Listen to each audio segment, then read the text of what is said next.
How are you today? I'm doing pretty good. That's great. Yeah. It's lovely to have you. I'm very happy to be here. I'm excited to film this video with you. I know this is a completely new style. Yeah. Never done this before, but this might be a reoccurring thing. I think it should be. I really like it. Yeah, Okay, you yeah. know. Mhm. We'll be talking about March 16th, the date I got healed at Katie Souza's conference, about my microcephaly, learning disabilities, and sensory auditory processing.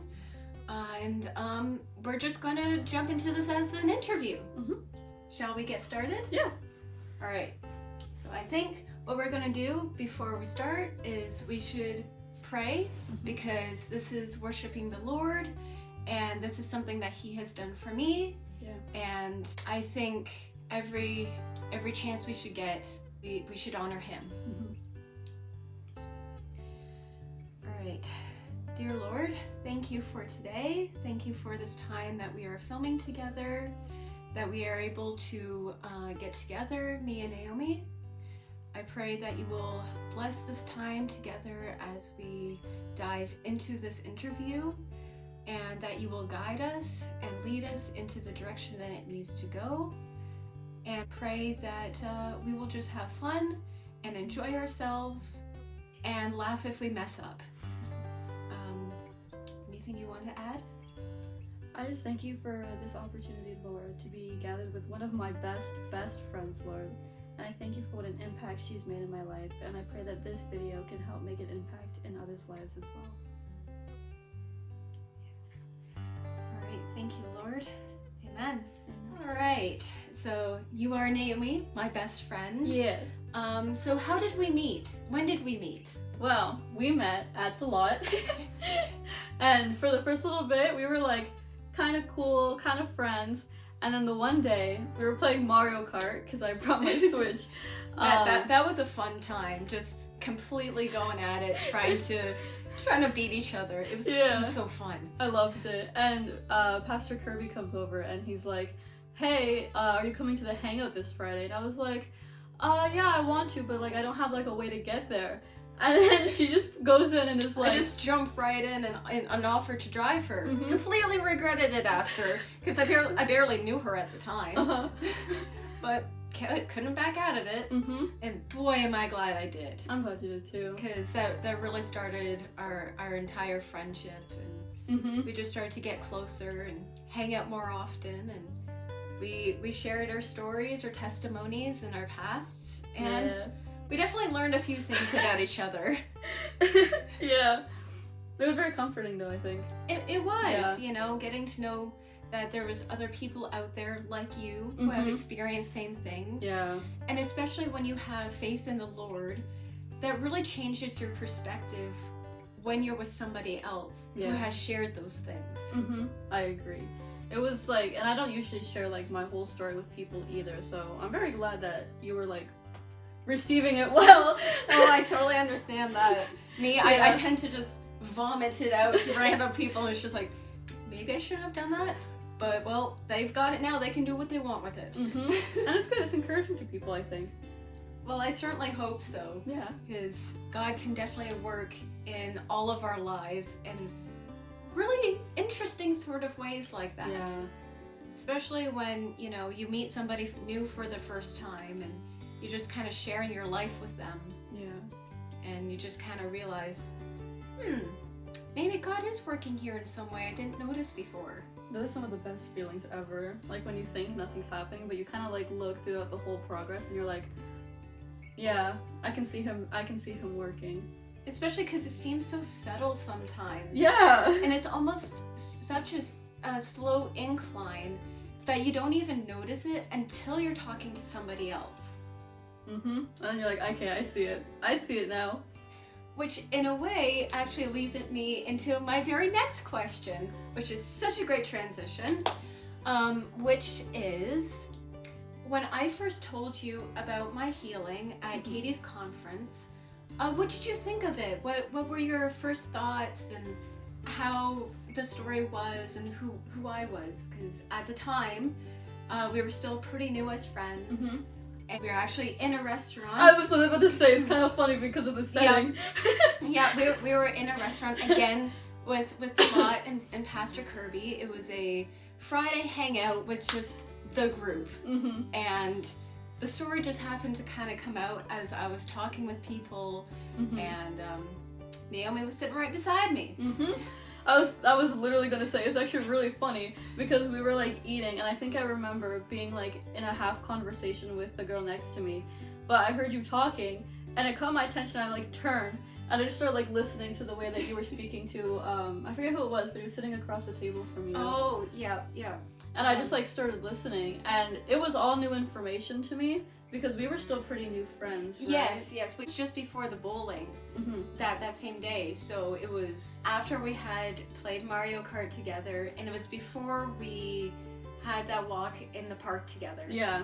So it was before we spewed everything out to each other. So Yeah. this was like new. Yeah, this was like very new information, and I didn't expect like any of it. And when I was listening to it, it was just like, it was inspiring to me, I think, because there was so much already that you had to deal with, like before all the rest of the stuff that I learned from your testimony, but like there was already so much that you had to go through, so much that you were kind of like waiting for, struggling with. And it just kind of spoke to how much of a resilient person that you are and how much of a strong person that you are, because it's a lot to go through.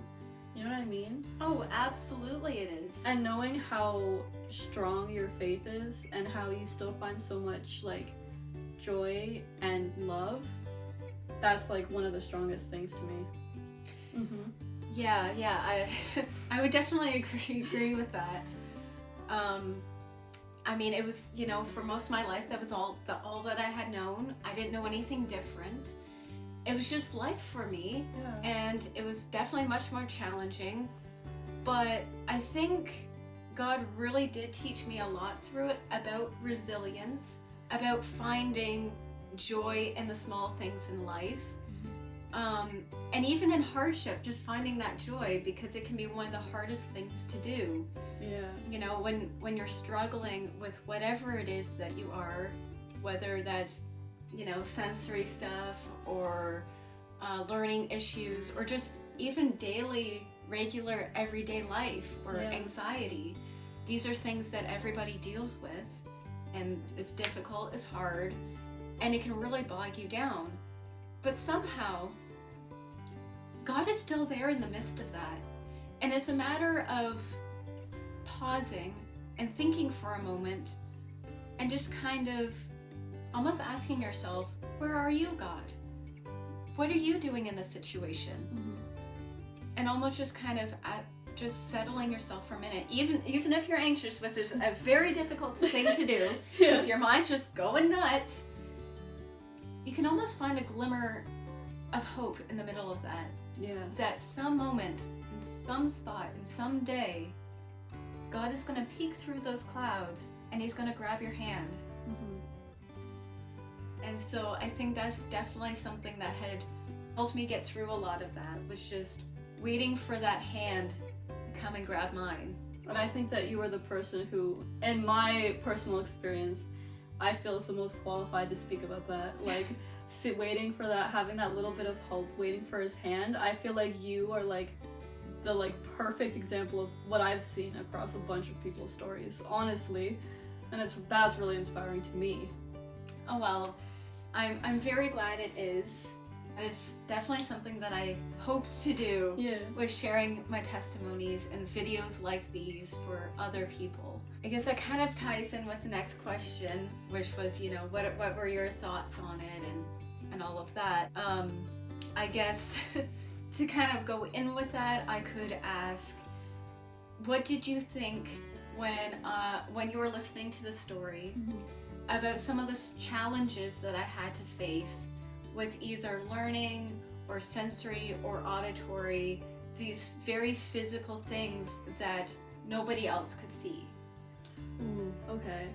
One of my personal thoughts about this, because I have also suffered with some like sensory issues and stuff like that, so I know that it's really hard.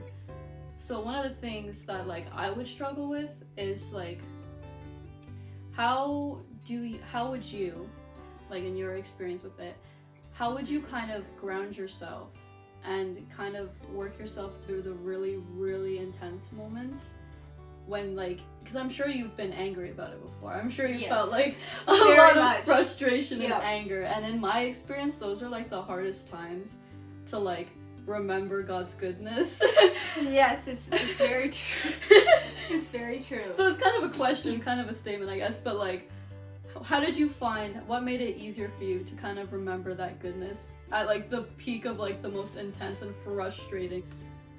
Well, it definitely changed through the years, especially from, you know, when you're very young to growing up through, you know, high school. Because this will actually mark March 16th this year, will actually mark 7 years of being healed, which, you know, it's kind of hard to imagine because in a way it feels like a long time, but in a way it feels like it just happened yesterday because of all that God has already done and what He is doing through this. Yeah. Now, to answer your question, when I was younger, I definitely had a harder time grounding myself in that. And I definitely think there were times where I was much more angry about it than others. And like, for me, it was always an anger, and then there comes the meltdown, where you're really angry about it, and you're screaming about it, and you're frustrated, and you're just asking God, why is this happening? Why can't I control this? Won't it ever just leave? Why am I always overwhelmed? What am I supposed to do? How do I get through this? And then it would often go into, but why me? You know, you start to pity yourself. You start asking, do I have to suffer like this? What good is this going to do, either me or the world? Like, what is the point of this? Yeah. And for many years, I actually didn't have an answer to that. And I felt like I was just stuck in this endless cycle of that frustration and that upset and that sadness and this almost grief of it. And so for years, I felt like I had nowhere to go but just in that cycle over and over again. The thing I think that started to really give me hope that I would get out of that was just sort of clinging on to the Word and what God says in the Bible, and just reading the different stories where God was faithful to all these different people, like Moses or Jacob. They're just these people who really had a difficult life. They didn't know what was going to happen to them. Even Joseph, you know, with being thrown in prison by his brothers, and then going into Egypt as a slave. And yet he was still so faithful to God. And he still trusted in God. And he still looked at God and said, I don't understand what's happening. Yes, I'm angry and I'm frustrated and I'm sad. I was betrayed by my brothers. But somehow you were going to work this out for good. And I think over time, I just started to cling to those things more and started grounding myself in the reality of, yes, this sucks. Yes, this is what it is. This is what I have dealt with. But God is bigger. God is greater. And He has a plan for this. And He is going to use this not just in my life, but in somebody else's life. For me, going from where I had to suffer and deal with this all the time, every single day, to where it's manageable. I don't think about it nearly as often. It's much more in a proper working order, you could say, than what it was.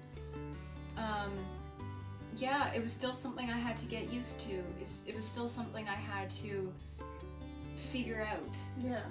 And even then, I got to where, okay, I dealt with that, but where do I go from here? Just kind of learning that God is going to use this in somebody else's life, whether I know it or not. Yeah. Whether I see it in somebody else or not. And I think that's what motivates me to keep sharing things like this, to keep moving forward, to keep sharing what March 16th means for me. That's inspiring. I love that.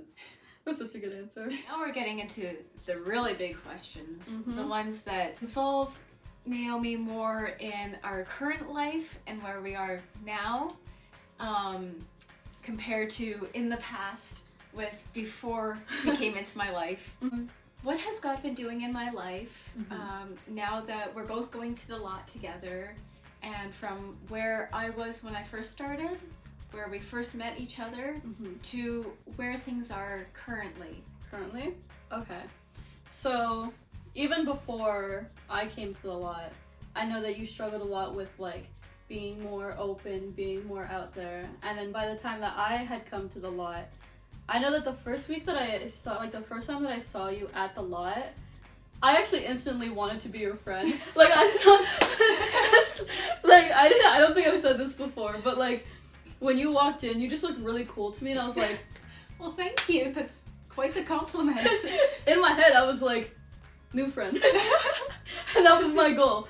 And I know that I'm like, in my personal experience from the people that I feel like really compelled to approach, I know it's sometimes because I'm an extrovert. I really like to bring out people out of their shells. I really like to bring people out of their comfort zones. And like, I know when I feel really compelled to go and like talk to someone, a lot of the times it's because I need to just pull them out more out of themselves. The introverts or the ambiverts, those that could be extroverted but aren't. Yeah. Or those that are, wall huggers. Yeah. It's like this like thing that I'm like this person, I'm like, there's something that I just need to like bring it. Because sometimes I can just like sense it off of people that they want to like.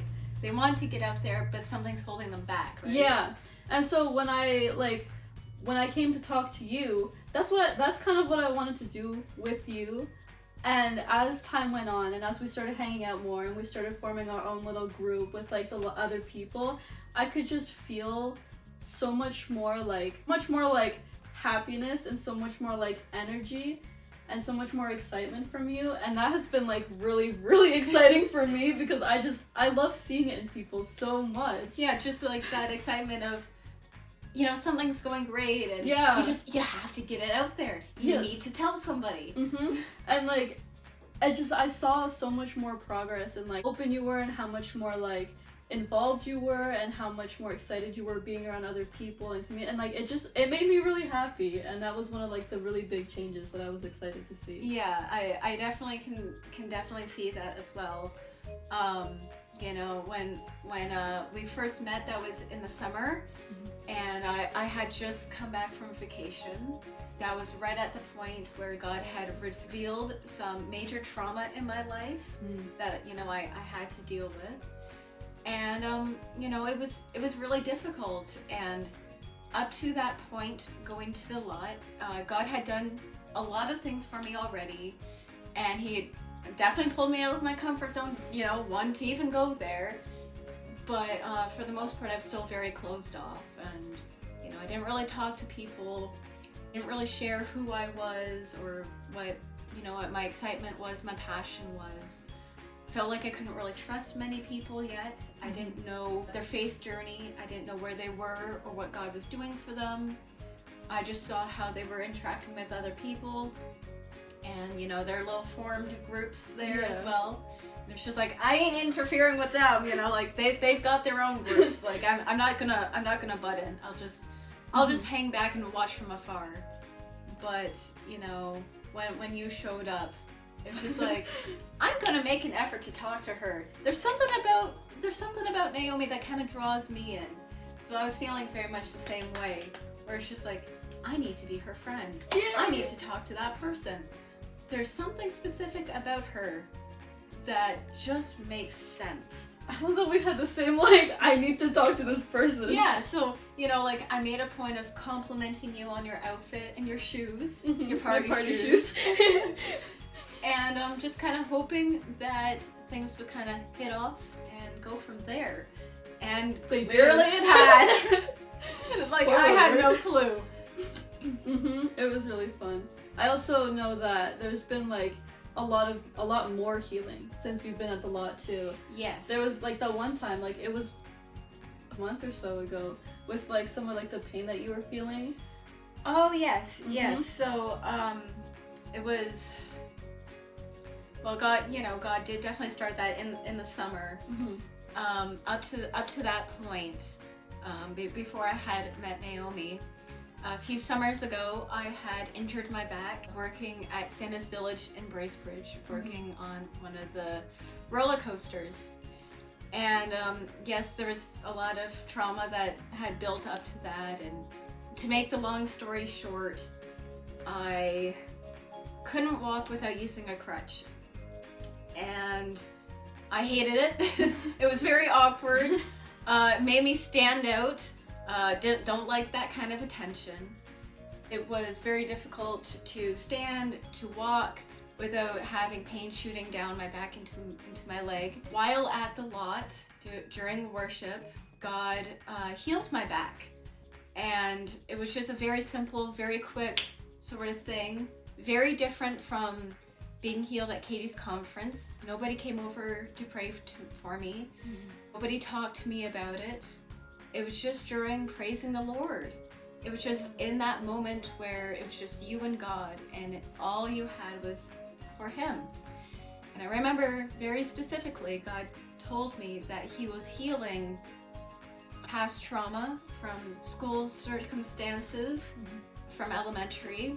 The more God started to heal the emotional scars that school had placed on me, my back started to feel better.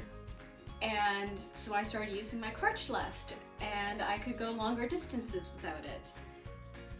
But it wasn't completely healed yet. A few weeks later, or maybe a month, I can't completely remember, we were moving, so we were having to clear out our house, and we found an old article from my great-great-grandfather, who happened to be a Mason. Now, that is also getting into some very specific topics, very deep topics that both of us could talk for hours on, but we won't do that in this video because that's a whole other topic on its own. Yeah. But what mostly needs to be shared is that it's a very cult-like thing, and the complete opposite of who God is. Because he was a Mason, there's a lot of generational issues that can happen, and we have definitely had to pray off a lot of curses, and God has definitely moved through that countless times. And so when we found this article talking about his ranks in being a Mason and the medals that he had gotten and were being received, we kind of figured that we really shouldn't be keeping this. And although it's very interesting information, you really don't want that around your house. No. Especially when you're a Christian, you don't want anything demonic in your house. Yeah. Spiritually, that is not good for you or for the people around you, and it can bring on a lot of spiritual attacks, which again is a whole other topic that we can't really go into. Yep. But that's kind of the gist of it. So what me and my mom did was we went out to the backyard and we tried to burn it. Now, it didn't want to burn at first. We couldn't actually get it to burn. We kept using a lighter, we kept using matches. We used up a whole little matchbook and it wouldn't light. So we had to run back inside and get a lighter. And we tried lighting it with the lighter, and the lighter died. And so we had to get another lighter. And then after that still didn't want to work, I actually prayed about it. And it was only after that that the article actually lit on fire and burned up. And so we waited till it just turned to complete ash. And then we went to continue doing our day stuff, cleaning out the house. Didn't think too much more of it, you know? It was suddenly that I started realizing that my back wasn't hurting anymore. And the more I walked, the better aligned my back got. And suddenly it was like it just snapped back into proper position. And it was just like, wait, hold on a second here. What's going on? I didn't need my crutch anymore. And again, it was another stage of healing. Yeah. And so where the microcephaly healing was all in one go. It was just an all immediate, here it is, you're healed. Now learn life being healed. Where this one was much more in stages, where, you know, first it was slow, and then we took a major big leap. Then we went back to the lot, and again during worship, God told me that He was healing some trauma from the past, you know, and linked to that. Then He told me that He was tightening my muscles and strengthening my joints, because along with that I have other joint issues that, you know, make things very loose. And He tightened my back up, and the rest of the chronic pain that I was dealing with was gone. And suddenly I was able to touch my toes, which I had never been able to do before. And now I don't walk with a crutch anymore, and I don't have much problems with my back. The only times I do is spiritually, if something's going on, then there might be a relation there. But even that doesn't last very long. And God definitely humbled me through that story, and with my back injury. So in the end, I am very glad that the only thing I have left is a small limp. I'm very glad too. I'm glad that it also like taught you something through it, you know what I mean? Yes, I didn't think that was actually going to happen. I didn't know what would come of that story in that situation, because it was so incredibly difficult. Because I actually started coming to the lot that year after my back injury, so it was that summer. And then we came home, had to deal with my grandpa's death and everything. And then it was in February this month that I first started going to the lot, so it was very bam, bam, bam, bam, bam. Yeah. And so it took many months going to the lot to where I got to the point where God was really starting to move with that.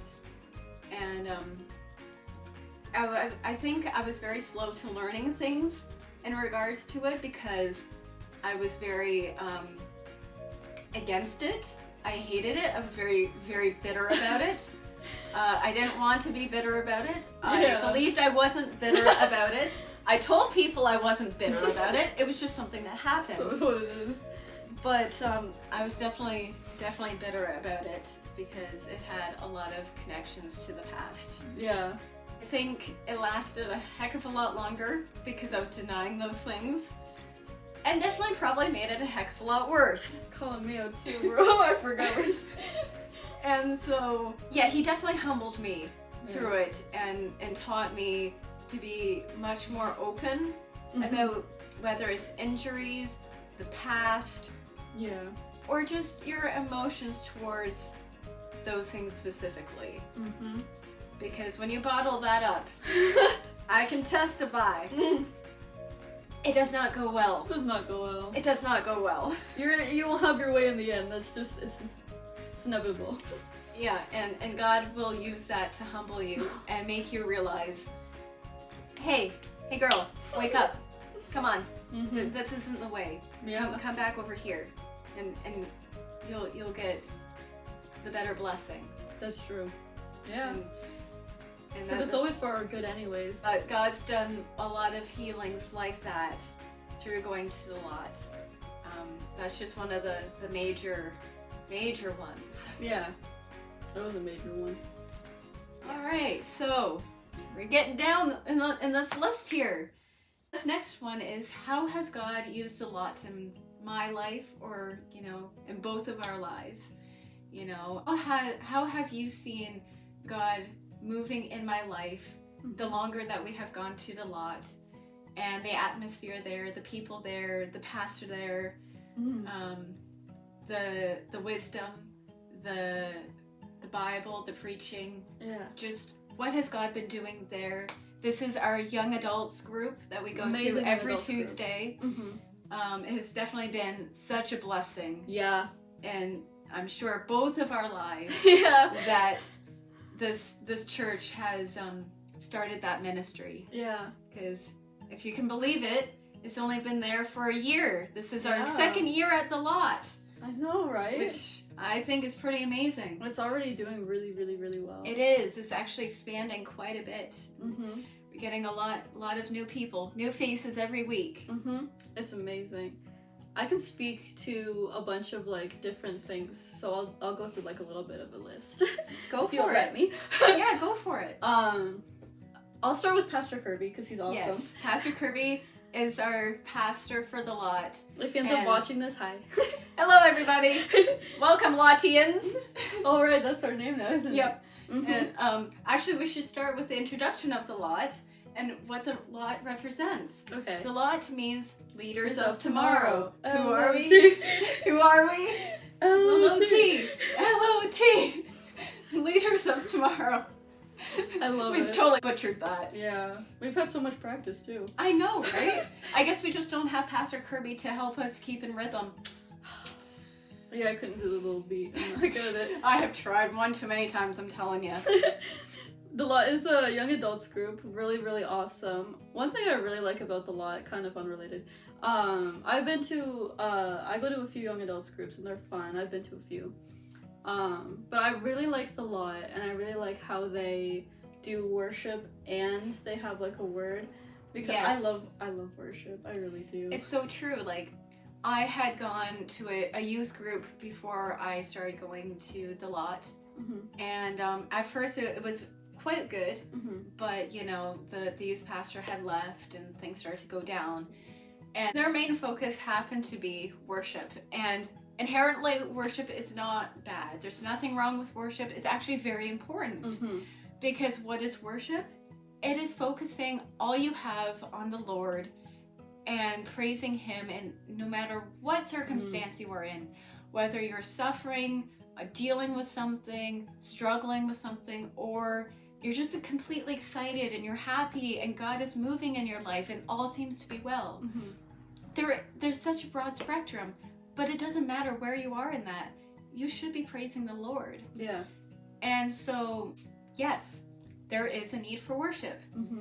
Where it falls flat is when that's your only focus and you're focused more on your experiences, Yeah.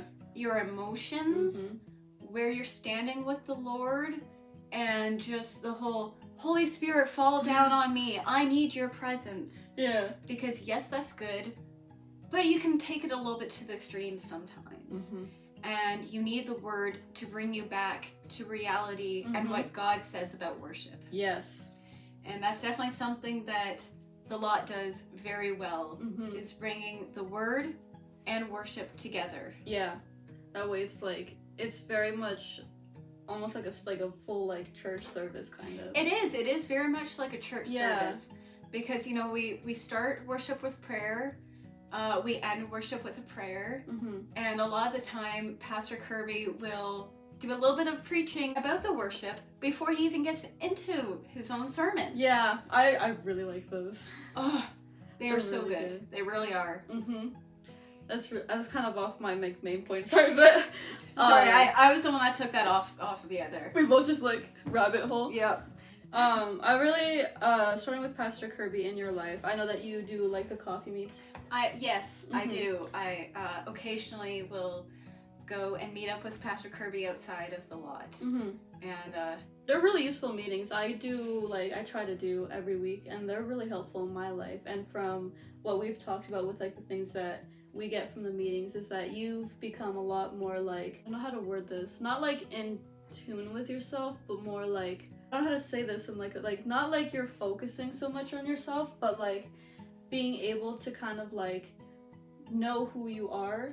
yes, Yes. your identity. Yeah. Knowing your Totally. identity. Because it's one thing to know your identity in Christ, and another to know your identity as a godly person Yeah. in your own life and how you interact with people. Mm-hmm. Something for a lot of my life I have ignored. Yeah. And Pastor Kirby is very good at saying, hey, Yeah. hey, come on. Mhm. And kind of like put your focus on the things that you don't want to put Put your focus on. on. And it's just like, come on, we need to deal with this. And that's like one of like the biggest, most important blessings to me is when people are like, no, like we're gonna focus We're on gonna this. deal with this. Yeah. You mentioned this one thing, we're dealing with this now. Yeah. It's like so important. And I've seen that work in you, and that's something that like I think is really great for you. Yes, I definitely agree. Mm-hmm. It's not an easy task, Yeah. but developing who you are as a Christian is definitely similar but different to knowing your identity in Christ. Yeah. Because your identity in Christ is your faith and how you walk throughout the world, experiencing the Lord, your personal relationship with Him, and who God calls you as in your life. Yeah. And knowing who you are on your own terms with your faith and how you personally Mm-hmm. interact with the world and people should focus Should. back on the Lord, but with who you are personally, because God created us as individual Individuals. people with personalities, And interests and like likes, dislikes. and we Yeah. are not to ignore that. Yeah. So I'm proud of you for that. As for the community as a whole, I think that's also been something that's like very, very important for you. I know that you really benefit from having a lot of people around you, and I think we all do. We're really built for community. I don't think people should really be trying to live life on their own, like away from others. So I think just for like anyone, but like you too, right? Like being in a place where you can be around like-minded believers, where you can be around people who will walk with you, support with you, and like you know that you can like text like our Discord server and be like, Oh, absolutely. like I need prayer for this, or like I need like encouragement, having people. Well, and that's a big thing about the lot is the community. Yeah. It's about doing life together. Mm-hmm. It's about doing life with God, and it's being able to find a church family. Yeah. And the lot is very good at being a family, a Mm-hmm. kingdom family. Yeah. And it's very difficult to find those types of churches and communities and people that you can do that kind of life with. Yeah. And when you have had countless interactions with people who Mhm. say that but then don't actually act that way, it can take a while to warm up to that. accept that. Yeah. But I have definitely learned through the lot that there are genuine Christians out there, Mm-hmm. like me and like you, Yeah. that are on a similar wavelength of Mhm. faith. Because yes, everyone has a different faith journey, and God will use that, but you are to encourage other people to grow in their faith no matter where they are. Yeah. And your faith will only get stronger when you put yourself in a community, you force yourself to talk to them, Yeah. and you force yourself to reveal your godly identity. That also leads me into what I was gonna say next, was like the ability, like this is kind of related to community, but like the ability to have like accountability almost. Yes. Because when you're with people who are Christians specifically, we're responsible for helping each other grow stronger in our faith, for like pulling each other out of like the hard times. We're like, okay, like let's focus on like what's important. Yeah, I do it for you, you do it for me. Like we help It's each other true, when yeah. we get like in those really dark times, and like having someone remind you like, come on, like let's go, and like just kind of And also with that accountability, it's the whole, if you see somebody walking in the wrong direction or making the wrong Mhm. decisions or following something that is not inherently biblically accurate, Mhm. you are, as the Bible says, to bring it up and to let them know Mhm. what they are doing is wrong. Yeah. And so that accountability also kind of protects you a little bit Yeah. from falling down those holes, Mhm. which are a heck of a lot easier to do by yourself. Yeah. When you're not growing with people, Mhm. when you're hiding in your bedroom with God. And yes, He will do that. Yeah. He will tell you, hey, this isn't right. Yeah. But sometimes you need that audible voice from somebody in front of you to, in a way, verbally smack you across the head and say, hey, what do you think you're doing? Yeah, and I think that the community at the lot is very good in like the sense of like this is what you should be doing. Let's go towards this one instead of what you're doing right now. Yes. In the like really loving, caring way, which is Exactly. They're not they harsh. go hand in hand. Yeah, they're not harsh, they're not cruel, they're not condemning. Yeah. They're just being a loving family Mm-hmm. and letting you know what you have done Yeah. without shaming you for it. Yeah. Which again is very difficult to find. Yes, I agree. I think it's really, really well rounded at the lot. And there's so many good people, and like the leaders that work there too are just like amazing. Yes, God really called these people to do his ministry. Yeah. And both of us, me and Naomi, have definitely gotten quite a benefit to it. Yes. And, you know, God can move everywhere. You don't need a single place. You don't have to wait till you go to church or wait to go to the lot for him to move. Mm-hmm. But sometimes when you're in a place like that, surrounded by a bunch of people, it's almost like it's more prominent. Yeah. You see it more vividly. Mm-hmm. And I think that's because you're around good, godly people who are constantly sharing their testimony, Yeah. who are constantly sharing where they are in life and what they have learned in the Bible. Mm-hmm. And it's really important to help you like feel motivated to do that too, and bring you out of your comfort zone and be like, yeah, like I could share this too. Exactly, because you know, sharing your testimony is not an easy thing. Yeah. You know, your testimony is never really done either. Yeah. You just have stages, Yeah. and 16th is only just a stage Mm-hmm. in this ever-growing testimony. Yeah. And which is why I decided to make this kind of video instead of another repeat of sharing that same testimony over and over again, Mm-hmm. because you can do that as much as you want.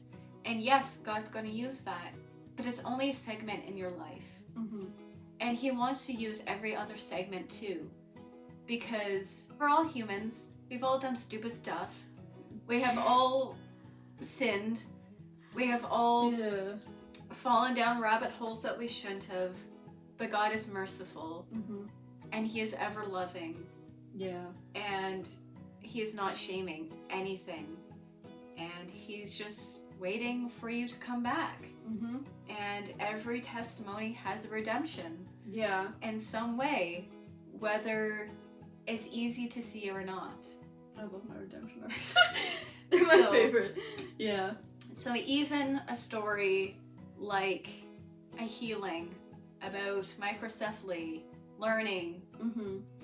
auditory, listening, or even sensory, you know, where you're touching, feeling, seeing, doing stuff, Mm-hmm. it all comes back to the Lord, It does. no matter what it is. Mm-hmm. So continue sharing your testimony. Yeah. And if people won't receive it, as God says, that's your cue to leave. Yeah. You go share it somewhere else. Because not everybody is going to accept it. And as hard as that is, you will find people who will. Mm-hmm. You just have to keep trying. Yeah, it took me like, years of praying for like a good solid community before I found the lot. Same here. Hard waiting, worth it. Yep. Yeah. You know, God will use seasons of waiting. Yeah. But sometimes it's not in the way you think it is. Yeah, like the waiting's not the like, I'm sat here waiting, like, no. Yep. Using that and seeing what can I learn during this time and how can I use this. And actively looking and trying things and moving. Mm-hmm. Because if you just sit there waiting and not trying, you're not going to find what you're looking for. Yeah, like some people will use it as like a, oh, you know, I just kind of have to wait for it to come to me, but sometimes no, you kind of have to like go and like pick yourself up. Actively. Well, that's kind of like how I met the lot. Was I was actually taking a Katie Souza course. We happened to be praying about finding a community, Mm-hmm. and that's something that I had been doing.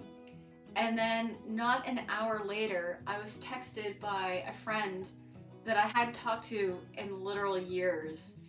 And I didn't even know she still had my phone number. And I suddenly got this text, and she wasn't even inviting me, and she just started talking about the lot. and what a great community it is, and what they do there, and how godly it is. And it was at that moment I had the decision. Do I go on my own? Or do I just leave this? She wasn't inviting me. She was just spewing this out. Yeah. And that was the gist of our conversation. I made a decision that God had answered my prayers. Yep. Because I had been praying for a community, and this was a chance and an opportunity to look for one, to check it out, Yeah. to see what it was like, who the pastor was, who the people were who were involved. And I knew it was going to completely put me out of my comfort zone. I wasn't going with anybody. It was just me. Yeah. And, you know, this, again, was at the time when I was dealing with my back injury. So I'd be going in there with a crutch. So I was really pulling myself out of my little cave Yeah. in my house. Big leap. And I did take that leap, and I did go to the lot. And I have never looked back since. And now we're here. Yep. Yeah. And this is definitely something that has come of the lot. So hopefully we will continue stuff like this. I think we should. I think so too. Maybe I'll get up on here and I'll get interviewed. Yes, exactly. Maybe we'll get to share your testimony. We don't gotta do it. No, yeah, we should. So thank you for watching the video. I hope this has touched you in some way. Hope God has moved in some way. And if you don't know God, if you have never heard who Jesus is before, and you are hearing this for the very first time, and you're hearing what good God has done, and all these miracles and healings and testimonies and hope, let this be a sign to you to go and find a local church, Yeah. to find a group like The Lot, to find some type of community that you can start expressing your curiosity, to look for who God is, because He is our Creator, and He gives us so much more hope for our lives than what we would have without Him. So I encourage you just to take time, start looking for God, because He's always looking for you. Yeah. He's waiting for you to come back to Him. Whether you've drifted from Him or you don't know Him at all, He knows His lost sheep. Yeah. And we were all once lost sheep at some point in our lives. Really, really were, yeah. So I'll pray that you find God, and that He will comfort your soul, and that His voice will be heard in your life. And that you'll find community too. Yes, And don't be discouraged if some communities don't turn out to be what you expect them to be. because some of them aren't. And as we have mentioned, you just got to keep looking. We all have had experiences with communities who don't accept us, Yeah. who don't like us for who we are, or our faith. Yeah. And it hurts. But with the right timing and the right place, you will find that community, just like we did. Yeah. So we hope we have blessed you in some way. Yeah.